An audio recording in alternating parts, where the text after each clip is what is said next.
बरगड़ धनुजात्रा रे कंस भूमिका रे अवतीर्ण होइतिबा कंस महाराज सुशील कुमार मेहर एवं साधारण मनीषटीए पलटि जाइछन्ति। साधारण मनीषटीए पलटि जाइछन्ति कौन पाई? कारण 11 दिन तले कंस महाराज भूमिका रे अवतीर्ण होइतिले।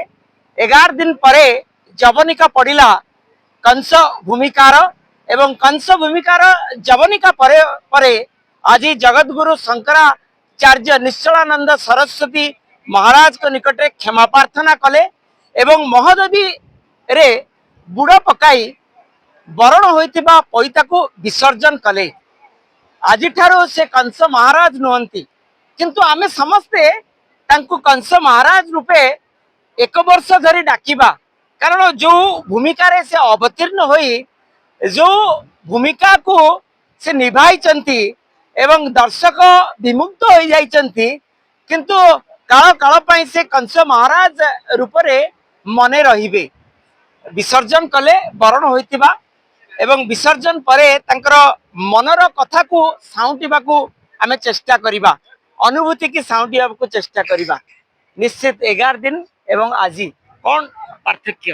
अनेक पार्थक्य। सेति बेले महाराजा वर्तमान भिखारी कहीं मोर ग्रामर डाकन हो भिखारी पुरी पिला बेलर डाकना भिखारी पुरी मोर सांग साथी अच्छा मत भिखारी डाकती आ शुद्ध नाटा जो देते पंडित से सुशील कुमार मेहर आ से जो 11 दिन अभिज्ञता से राजा शासन आ वर्तमान गोटे सरल सुशील ग्रामांचल गोटे लोक बहुत फरक अच्छी से शासन समय शासन प्रशासन दर्शक समस्त को मु जरिमाना करें मोर प्रति स्नेह नाला कठोर दंडित कर महाभारत पृष्ठारे कंस भूमिका गोटे खलनायक भूमिका किंतु बरगड़ धनुयात्रा महानायक से प्रजावत्सल प्रजा मान उत्तम किए काम करे पुरस्कार एमती किसी कथा मन पड़ जाउची।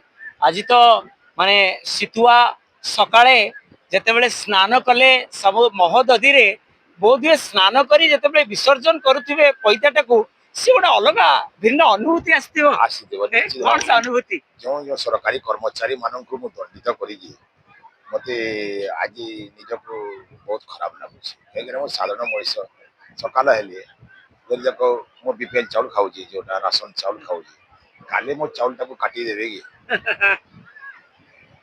खावा किसी ना मोर जमी बाड़ी नहीं चाकरी बाकरी मोर नहीं कि इनकम सोर्स मोर ना आज्ञा एमती एठू गले पुणी नाटक करने जी नाटक कर मोर परिवार पोषण कर भजा टी रोचे जिते मुझे स्नान करुच्ची कि दर्शन करुच्ची कहीं सारा मो मूर्ख ये अभिनय कली आनेक लोक दंडित कर से मेकअप खोलीगला बोले मुझे शत्रुता करेंगे कि प्रश्न बाजी आस अनुताप कर माने गुरु गंभीर से शब्द संयोजना कृष्ण को बद्ध करने हत्या करने ये जो प्रयास अनेक असुर को आपण पठे एवं से समय गोटे डायलॉग बहुत शुणिले हतबम्ब हो जाती से डायलॉग रु ओं ऐं ह्रीं क्लीं नरजक्ष गंधर्व सड़मल्ल प्रकट हो। ओं ऐं ह्रीं क्लीं नरजक्ष गंधर्व सड़मल्ल प्रकट हो। ओं ऐं ह्रीं क्लीं सड़ गंधर्व प्रकट हो। सुनो सड़मल्ल भी देववाणी कही देवगिरी अष्टम गर्भर संतान हूँ मोर मृत्युर कारण आउ से देवगिरी अष्टम गर्भ संतान बढ़ुचे नंदराजा गृही नंदराजा गृहे बढ़ुची मोरी परम शत्रु भाद्रव मास अष्टमी तिथि गुरुवार दिन अर्धरात्रि जन्म लभिजी छुटी जाओ से गोपन नगरी भक्षी जाओ कृष्ण बलरामर रक्त मांस अस्थिमज्जा सबू बंची न रहू एकंसर कालकंटक निष्कंटक हो जाऊ त्रिभुवन विजयी वीर कंसासुर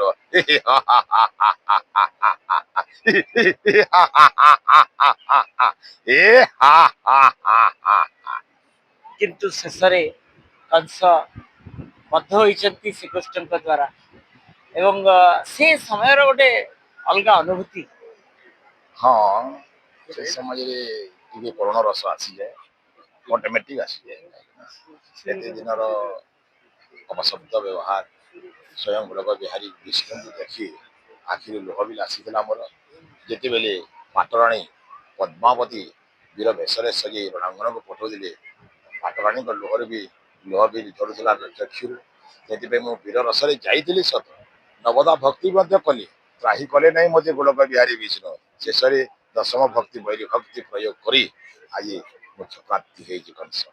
ତଥା ସୁଶୀଲ କୁମାର ମଧ୍ୟ ଆଜି ସ୍ନାନ ସାରି ବୌଦ୍ଧ ଯିବେ ଗୁରୁ ଶଙ୍କରାଚାର୍ଯ୍ୟଙ୍କର ଆଶୀର୍ବାଦ ନେଇ ଆଉ ପ୍ରାଶ୍ଚିତ ପାଇଁ ଯୋଉ କ୍ଷମା ଭିକ୍ଷା ମାଗିବି ଜଗନ୍ନାଥଙ୍କୁ, ଆଜି ମୁଁ ମଧ୍ୟ ତ୍ରାହି ପାଇଲି, ଆଜି ସବୁଥିରୁ ମୁକ୍ତ ମୁକ୍ତ।